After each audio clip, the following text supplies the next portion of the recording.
ნაციონალურმა მოძრაობამ და პარტია თავისუფალმა დემოკრატებმა საკონსტიტუციო სასამართლოს ერთობლივი სარჩელით მიმართეს. ორი ოპოზიციური პარტია ეროვნული ბანკის შესახებ კანონში განხორციელებულ ცვლილებებს აპროტესტებს. სარჩელს ხელს ორივე პარტიის 30-ზე მეტი წევრი აწერს.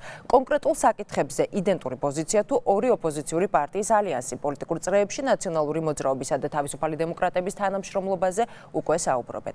დეტალებით თამარ ციკლაური ჩაგვერთვება. თამარ, მოგესალმები და გისმენთ. საღამოშვიდობისა. სწორედ დღევანდელი ერთობლივი სარჩელი გახდა იმის საფუძველი, რომ პოლიტიკურ წრეებში ნაციონალური მოძრაობისა და თავისუფალი დემოკრატების შესაძლო ალიანსზე დაეწყოთ საუბარი. ერთ-ერთი პირველები კი ვინც ამ ორი ოპოზიციური პარტიის თანამშრომლობას გამოეხმაურნენ, უმრავლესობის წევრები არიან. სამწუხაროა, რომ ჩემი კოლეგა შალვა შავგულიძე და სხვა კოლეგები თავისუფალი დემოკრატებიდან ახლა არიან ნაციონალური მოძრაობის ხომალდში. ყოველ შემთხვევაში ასე ჩანს. ვულოცავ მათ მოახერხეს ის, რომ ერთად შეეტანათ სარჩელი. Არსებული რეალობა და ქმედებები თავისუფალი დემოკრატების და ნაციონალური მოძრაობის წევრებისა გვიჩვენებს, რომ თავისუფალი დემოკრატები და ირაკლი ალასანია უბრუნდება იმ გარემოს, საიდანაც თავის დროზე გამოეყვას. უკვე არაერთი ქმედებები ჩანს, რომ თავისუფალი დემოკრატები და ნაციონალური მოძრაობა ხშირ შემთხვევაში ქვეყნის საზიანო ქმედებებში გაერთიანებული არიან და უპირობო მხარდაჭერას უცხადდებენ ერთმანეთს. ნაციონალურ მოძრაობასთან ცალკეულ საკითხებზე თანამშრომლობას არ უარყოფენ თავისუფალი დემოკრატები.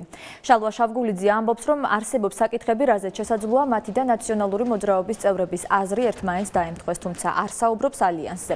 თავისუფალ დემოკრატებთან შესაძლო ალიანსის შექმნასთან დაკავშირებით ჩვენ შევეცადეთ ნაციონალური მოძრაობის წევრების კომენტარი მოგვეპოვებინა, თუმცა პარტიის საზოგადოებასთან ურთიერთობის სამსახურის უფროსმა გითხრა, რომ ნაციონალური მოძრაობა 20-30 ინტერვიუს არ აძლევს.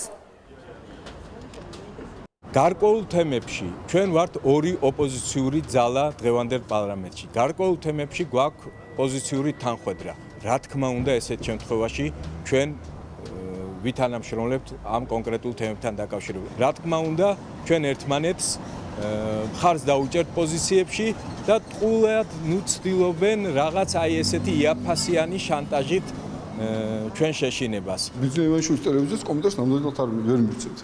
არ მოგწევს? არანაირი კომენტარი არ იქნება. არა. ბოიკოტს გიცხადეთ? არანაირი ბოიკოტს. დიდი მადლობა. ანუ ეს ბოიკოტი არ არის, ახლა გოგონებ რომ არ იქნება. ისე სხვა შორის 20-30-ზე გაყო რა არის? იცი რამდენი ექვსიანს მიიღებ? ეგ არის მიზეზი. ეგ არის მიზეზი. მოსალოდნელია თუ არა ნაციონალური მოძრაობისა და თავისუფალი დემოკრატების ალიანსი. განცხადებები გაკეთდა არასაპარლამენტო ოპოზიციაშიც. დემოკრატიული მოძრაობა ერთიან საქართველოში აცხადებენ, რომ მას შემდეგ რაც თავისუფალი დემოკრატებმა კოალიცია ქართული ოცნება დატოვეს, მოსალოდნელი იყო მათი ნაციონალურ მოძრაობასთან ალიანსი. როდესაც ჯერ კიდევ თავისუფალი დემოკრატები იყვნენ ქართულ ოცნებაში გაერთიანებულები, უკვე მაშინ ემჩნეოდა და მაშინ ვიცოდით, რომ ისინი როგორც კი სიტუაცია დადგებოდა, ისინი წამოვიდოდნენ იქიდან. იგივე ვეტოსთან დაკავშირებით, იგივე საარჩევნო გარემოსთან დაკავშირებით, იგივე 2009 წელს მაშინ მე უკვე ზევნილი ვიყავი, მაგრამ ხო ვადევნებდი თვალყურს ჩვენი თანაპარტიელები მიტინგებთან დაკავშირებით, იგივე 26 მაისთან დაკავშირებითაც მაშინ ნაციონალებმა და ეხლანდელმა თავისუფალმა დემოკრატებმა აბსოლუტურად ერთი პოზიცია დაიჭირეს. ორი პოლიტიკური პარტიის შესაძლო ალიანსზე საუბრობენ ექსპერტებიც, თუმცა ექსპერტი რამაზ საყვარელიძე თავისუფალ დემოკრატებს არჩევანს უწუნებს და ამბობს, რომ ნაციონალური მოძრაობის დაბალი რეიტინგიდან გამომდინარე თავისუფალი დემოკრატებისთვის მათთან ალიანსი წამგებიანი იქნება.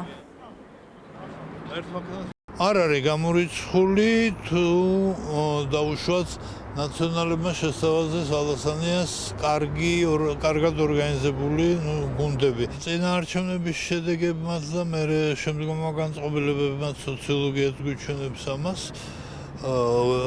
ანახა რომ ნაციონალებს დაბალი რეიტინგი აქვს და მათთან მისული პოლიტიკური ძალა ეს დაბალი რეიტინგი ძირს წაიღებს და სხვა მხრივ დიდად არ დაეხმარება.